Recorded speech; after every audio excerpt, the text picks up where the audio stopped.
Hello, friends. Robert Bevan here, author of the Caverns Creatures series of comedy, fantasy novels, and short stories. With me is Sam West, and today we are discussing the feat Squat Nimbleness. There you I don't go. know.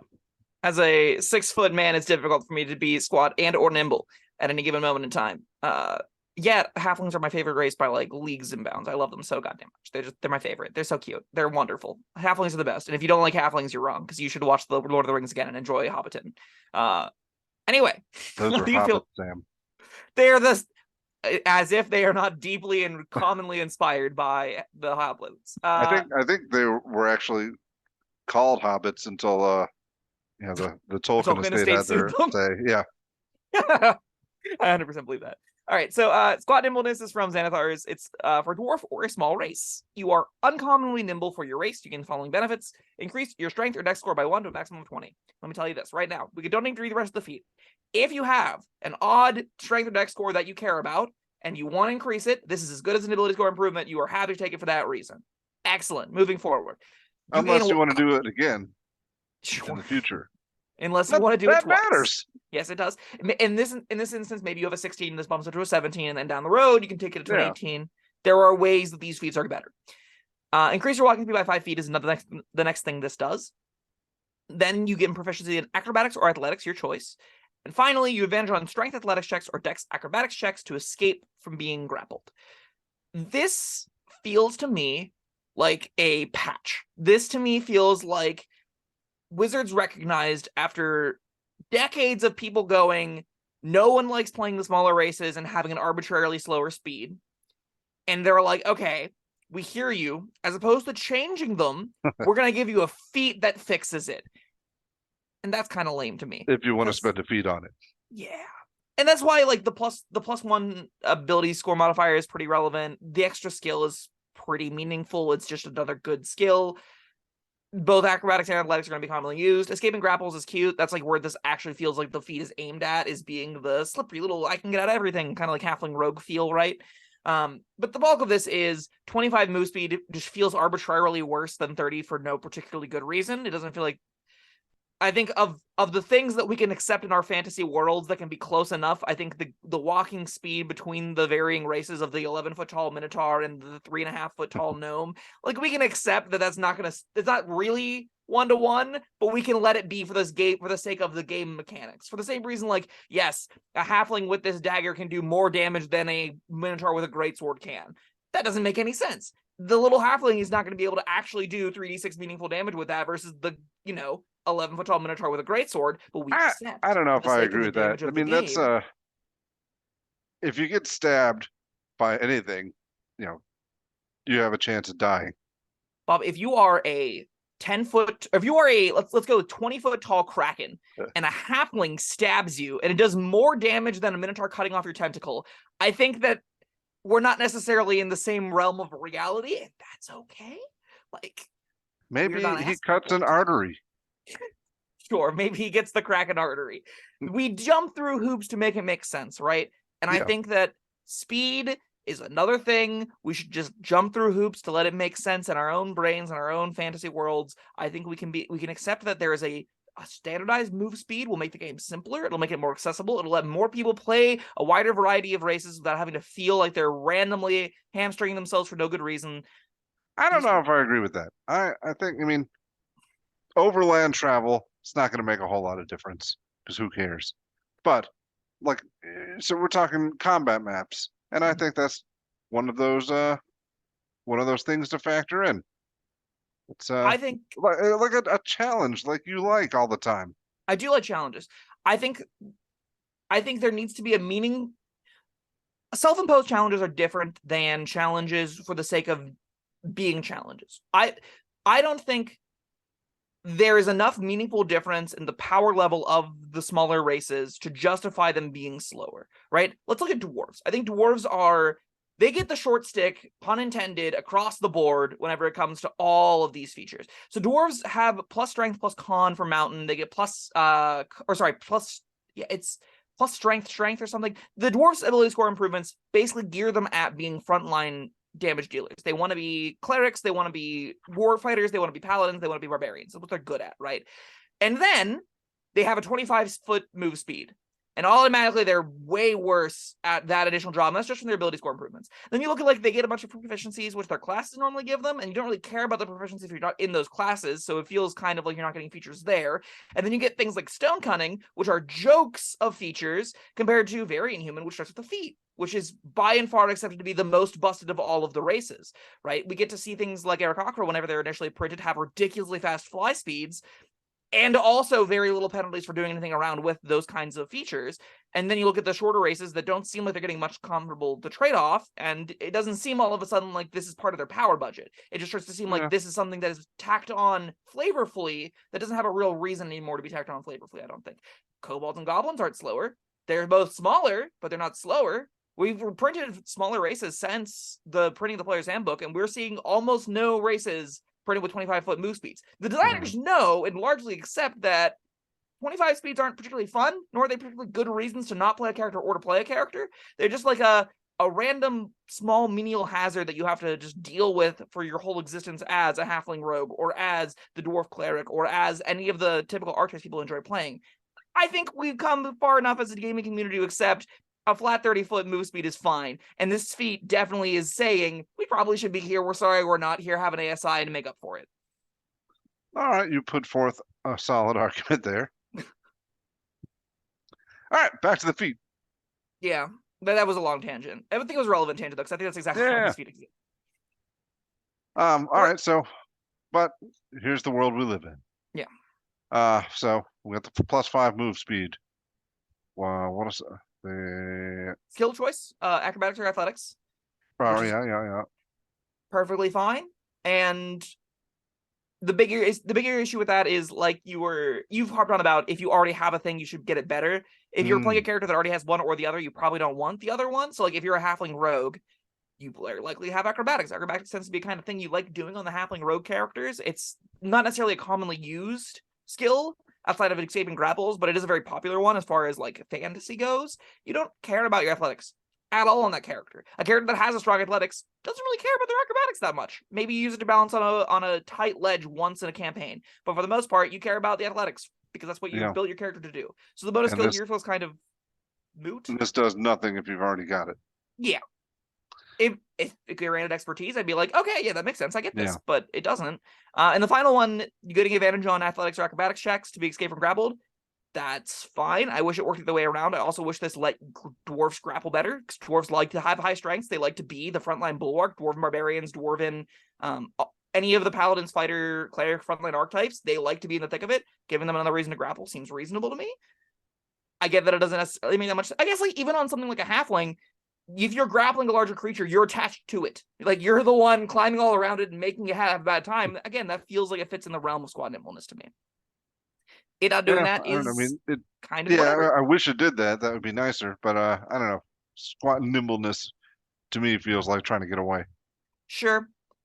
Ultimately, I play a lot of dwarves. I play a lot of. I think the vast majority of my characters that I've ever played could take this feat. I love halflings. I love dwarves. I love gnomes. I've played maybe 2 humans in all of my time playing D&D, and I regretted it both times because I thought it was super boring. But I really wanted the feat. Play human. Humans are so boring. I love playing. There's this weird dichotomy where I am a human. I don't need to be a human in my fantasy worlds. I can be something else. That seems like a cool time. I'm exactly the opposite. I'm like, all right, this brings me myself closer to the fantasy. Like, sure, that's fair. I'm this close to living this life. I would rather be this much closer to living a completely different life. That's what I'm talking about. I'm this close currently to living a fantasy life. Fair. That you know what, reasonable. Bob, if you're playing, like, what character that's a halfling, that's a gnome, that's a kobold, what are you taking this feat for on any of those characters? If I'm taking this feat, I'm probably not the grappling thing, because it's that seems very situational and not worth it. But not any particular one thing. I'd have to want all of it. And I think it's got enough little pieces to, I wouldn't say worth it over other stuff, but yeah, I'm probably not taking this. Yeah, same. And that's ultimately the big problem for it. This feels like a if you're really, really angry that you're arbitrarily slower than your fighter, here's your solution. I guess it is cute that on goblins and kobolds, you now are faster, right? You have a 35-foot speed as opposed to the 30-foot speed. That's kind of cute. Maybe you want to try and build the world's fastest kobold.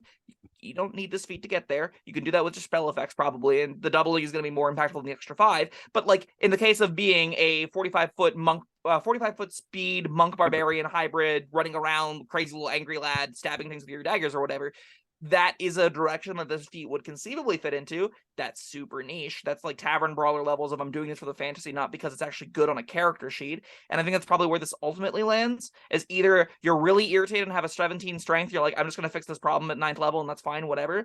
Or you're in the situation where you're building a very, not even a Munchkin build, a character-themed Squat Nimbleness build. And in both those instances, I don't see it being that worth it. I think you would rather just have any of the other better feats that exist than this, even if you need the ability score bump. Going back to what you were saying about the world's fastest kobold, I mean, starting with a base 35 and then doubling it is better. Sure. You could also just not play that character and be a Tabaxi, and then you get a free bone. Like Tabaxis go the fastest because they can double their own speed every turn. Well, every other turn because you have to stop in between them. But for the one burst of move speed, the Tabaxi builds are really silly. So that we're talking about a build that's already definitely not optimal unless your objective is specifically to build the world's fastest kobold. That's what you brought up. Yeah. Sure. Yes. It's just I don't like. Do I take that over access to Longstrider through Arcane Initiate or Magic Initiate? Maybe not. Do I take that over access to other kinds of feats that empower me, like mobile? Mobile makes you faster than this. Mobile gives you a flat plus 10 to your speed. That seems better than this. So you need now both of them. So like you're taking this as your second feat. I don't love that ever, but I guess again, if we're going world's fastest kobold, that's what you got to do, right? So I don't know. I think. What if you're building a? Well, no. See, that's another thing. I was going to say, what if you're building like a grapple master? But if your objective is to grapple, then you probably don't want to be escaping them. That's true. Yeah. If your goal is to be the slipperiest get out of jail free grappler of all time, you just want access to freedom from movement as much as possible, because that spell just does that for you. Like you don't need to build a build around it whenever a spell that's 3rd level can just give you freedom from grapples. That seems better, right?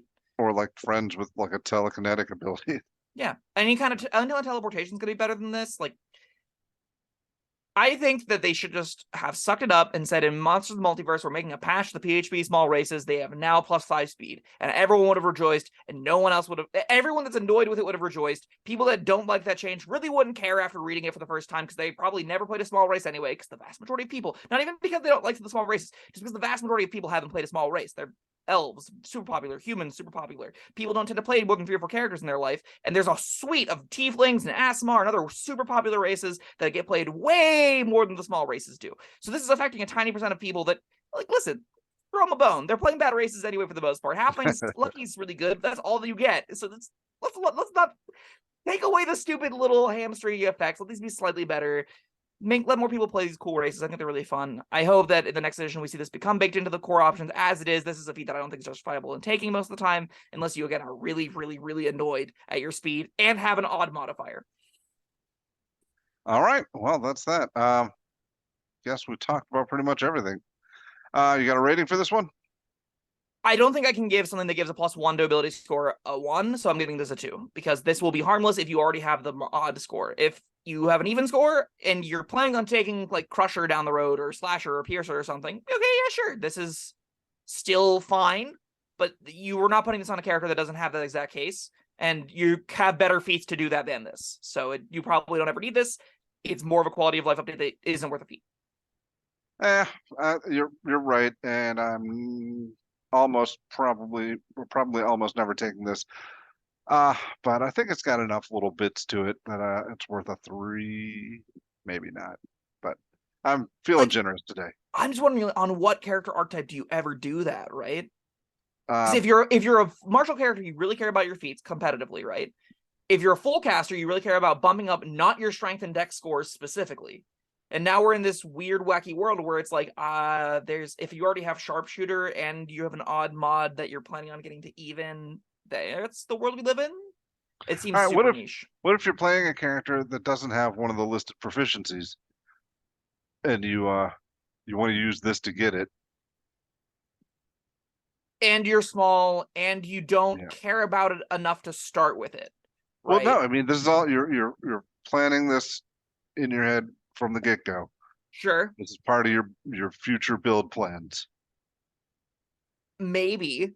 I find that seems like the most likely spot you put it is. I don't think I'm ever, whenever I'm building a character, aiming to take Squat Nimbleness. And what, like, you really want that feat at 4th level to be a big hitter, and this is not a big hitter. No. And if you're planning for like my 11th level feats where I'll finally get access to athletics, like, Finally get yeah, I access don't really to want to be Squat there. Nimbleness.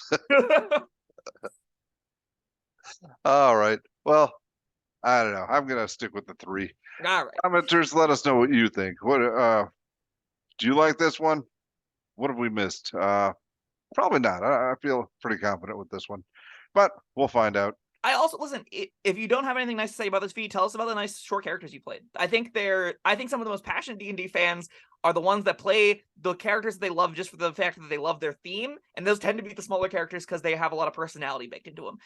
So yeah, I'd love to hear about your gnomes and your halflings and your dwarves and all that. All right. Well, thank you, Sam, and thank you everyone for joining us. We will see you next time. Bye-bye. Thank you for watching. If you found this helpful, informative, or entertaining, I'd really appreciate it if you hit the like button below. You needn't smash it, a gentle tap will suffice. If you want to see more videos like this, subscribe to the channel.